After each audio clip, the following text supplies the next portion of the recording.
یہ بات اچھی نہیں۔ میں نے ایک عجیب و غریب منظر دیکھا۔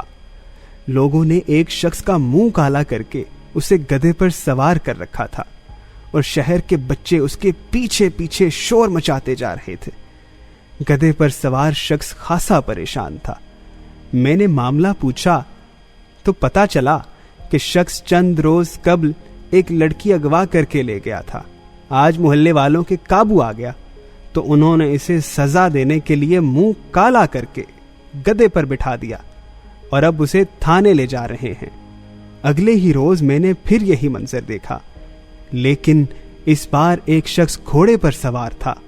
اس نے اپنا منہ ریشمی تاروں سے ڈھانپا ہوا تھا اور بہت سے بچے شور مچاتے ہوئے اس کے آگے آگے چل رہے تھے۔ میں نے اندازہ لگایا یہ شخص معاشرے میں قدرے برتر مقام کا حامل ہوگا، تبھی اسے گدھے کی بجائے گھوڑے پر سوار کیا گیا، نیز اسے یہ سہولت بھی دی گئی کہ وہ اپنا منہ ریشمی تاروں سے ڈھانپ لے۔ مجھے یہ بات اچھی نہیں لگی، کیونکہ ایک جیسے جرم پر دو طرح کی سزائیں دینا تو عدل کے اصولوں کے منافی ہے۔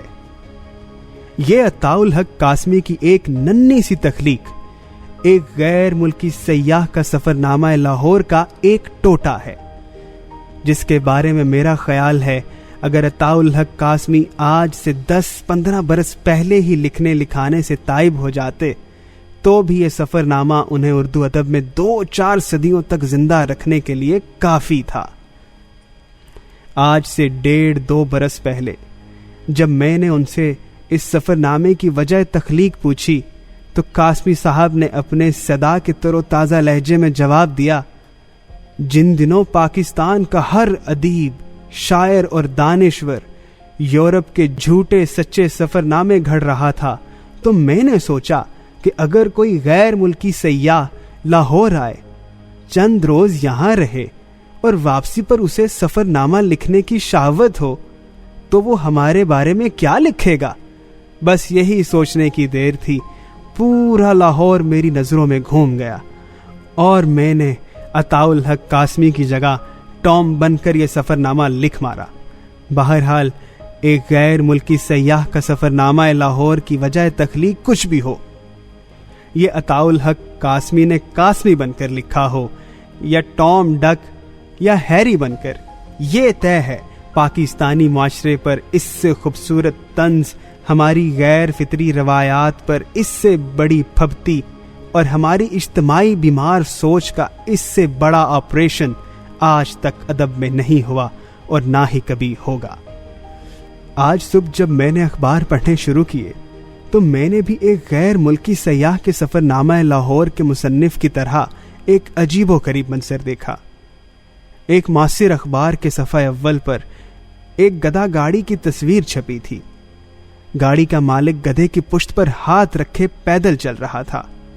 گاڑی کے پیچھے مختلف عمروں کے لوگ کھڑے تھے، جبکہ گاڑی پر 3 نعشیں لدی تھیں۔ مرنے والے چہروں مہروں سے نوجوان دکھائی دیتے تھے، ان کی پنڈلیاں ننگی تھیں، ان کے پیروں سے جوتے غائب تھے، ان کے کپڑے اپنے ہی لہو سے تر تھے اور ان کی گردنیں ایک طرف کو ڈھلکی ہوئی تھیں۔ میں نے گھبرا کر تصویر کے کیپشن پر نظر ڈالی، لکھا تھا گجرانوالا پولیس مقابلے میں مارے جانے والے ڈاکوؤں کی نعشیں گدھا گاڑی پر مردہ خانے جا رہی ہیں۔ میں نے تصویر سے متعلقہ خبر کی تلاش میں صفحے پر نظر دوڑائی، قریب ہی 1-2 کالمی خبر چیخ رہی تھی۔ خبر کے مطالعے سے پتا چلا یہ تینوں ڈاکو محلہ باغبان پورا کے ایک گھر میں داخل ہوئے، اہل خانہ سے پستول کی نوک پر 6,800 روپے لوٹے۔ فرار ہونے سے قبل انہوں نے خاتون سے بیرونی دروازے کی چابی مانگی۔ تلخ کلامی ہوئی تو خاتون نے ایک ڈاکو کی انگلی چبا ڈالی۔ ڈاکو نے چیخ ماری، ہمسائے جاگ گئے اور انہوں نے پولیس کو اطلاع کر دی۔ پولیس فوراً پہنچ گئی، پولیس مقابلہ ہوا اور تینوں ڈاکو پار ہو گئے۔ بعد ازاں ان ڈاکوؤں کی نعشیں گدھا گاڑی پر لاد کر مردہ خانے لے جائی گئیں۔ خبر ختم ہوئی تو میں نے قاسمی صاحب کا ٹام ڈک اور ہیری بن کر دوبارہ تصویر پر نظر ڈالی تو تصویر چیخ کر کہہ رہی تھی، گدھا گاڑی پر پڑی یہ نعشیں جن کی پنڈلیاں ننگی اور پاؤں سے جوتے غائب ہیں، جن کے کپڑوں پر خون کے بڑے بڑے دھبے ہیں اور جن کی گردنیں ایک طرف کو ڈھلکی ہوئی ہیں، کا جرم رات کے 3 بجے کسی کے گھر کودنا نہیں تھا۔ ان کا قصور پستول کی نوک پر رقم لوٹنا نہیں تھا۔ ان کی غلطی وارننگ پر خود کو پولیس کے حوالے نہ کرنا بھی نہیں تھا۔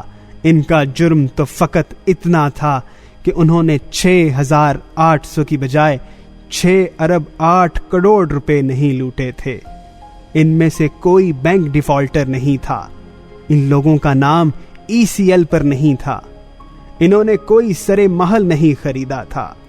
انہوں نے ایک رات میں 25-30 کروڑ ڈالر ملک سے باہر منتقل نہیں کیے تھے۔ یہ کسی سیاسی جماعت کے ٹکٹ ہولڈر نہیں تھے۔ ان کا کوئی چاچا ماما رکن اسمبلی نہیں تھا۔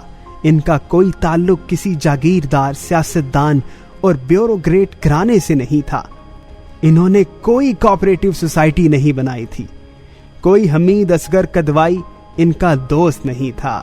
ان کا گھر کسی مہران بینک کے راستے میں نہیں پڑتا تھا۔ ان کی پجیروں سے کبھی ہیروئن برآمد نہیں ہوئی تھی۔ تصویر کہہ رہی تھی ان کا جرم واقعی سنگین تھا۔ خدا کی پناہ، ڈاکوؤں کی مملکت میں صرف 6,800 کا ڈاکہ، اور وہ بھی نسبت کے بغیر ان کی نعشیں تو واقعی گدا گاڑی پر ہونی چاہیے تھی۔ میرا خیال ہے اگر عطاء الحق قاسمی کا مسٹر ٹام گدا گاڑی پر لدی یہ نعشیں بھی دیکھ لے اور پھر اس کے قریب سے ہوٹر بجاتی ہوئی گاڑیوں کا ایک قافلہ گزرے جس کے آگے اور پیچھے پولیس کے مستعد کمانڈوز کی درجنوں جیپیں ہوں اور ہر چوک، ہر موڑ پر ایک سمارٹ سارجنٹ انہیں سفید دستانوں کا سمارٹ سلیوٹ پیش کرتا ہو، تو وہ بڑے دکھ سے کہے یہ بات اچھی نہیں۔